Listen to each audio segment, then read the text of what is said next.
Hello and welcome back to the Second Chance to Live channel here on YouTube. I'm happy to see that you decided to stop by to watch this presentation. To read the article, I'll put my glasses on and bring up the article. Here's the article. Traumatic brain injury, invisible disabilities, and abandonment. Living with the impact of a traumatic brain injury and an invisible disability can leave us feeling abandoned. Abandoned from our hopes and dreams, abandoned by other people, and even abandoned by ourselves. You are not alone. If you have been down the road of abandoning your dreams, your hopes, and yourself, you have not been alone. I've been down that road too.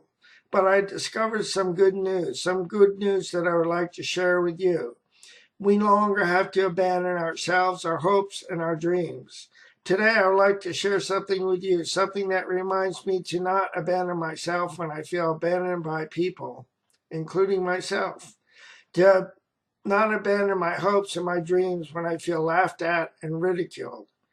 I would like to share a fable to illustrate the point of not abandoning ourselves, our hopes, and our dreams. The fable, The Tortoise and the Hare. One day, a hare was bragging about how fast he could run. He bragged and even laughed at the tortoise, who was so slow. The tortoise stretched out his long neck and challenged the hare to a race, which of course made the hare laugh. My, what a joke, thought the hare. A race indeed, a race. Oh, what fun, my, a race. Of course, Mr. Tortoise, we shall race, said the hare. The forced animals met and mapped out the course. The race begun, and the hare, being such a swift runner, soon left the tortoise far behind. About halfway through the course, it occurred to the hare that he had plenty of time to beat the slow-trodden tortoise. Oh my, thought the hare, I have plenty of time to play in the meadow here. And so he did. And after the hare finished playing, he decided that he had time to take a little nap. I have plenty of time to beat the tortoise, he thought. And he cuddled up against the tree and dozed. The tortoise, in the meantime, continued to plod on, albeit ever so slowly. He never stopped, but took one step after another, one good step after another. The hare finally woke up from his nap. Time to get going, he thought, and off he went faster than he had ever run before. He dashed as quickly as anyone ever could up to the finish line, where the tortoise, who was patiently awaiting his arrival. And here's the last line of the fable, The Tortoise and the Hare. Slow and steady wins the race.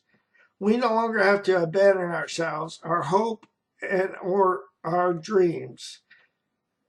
In life, you may feel like the tortoise in the fable. Like the tortoise, you may have people in your life who behave like the hares, who, like the tortoise, may find that there are hares in your life. Hares who, by what they say and do, discount you, who discount you in your ability to run your own race. Like the tortoise, you may find that there are hares, in your life who, by what they say and do, dismiss your ability to run in, much less win your race. Like the tortoise, you may have hares in your life who, by what they say and do, seek to discourage you from running in your race. Be like the tortoise. To that I would say, no worries. Be like the tortoise and determined to run your race. Be like the tortoise and be who you are, my friend. Be like the tortoise and go about your business. Stay committed to your mission and vision. And as the tortoise found, you will finish and win your race. Win your race because you did not pay attention to what the hare or hares in your life said or did as you ran your race. Be encouraged and don't give up. And as you run your race, remember, slow and steady wins the race. And here's a quote that I like that I'll end the article with.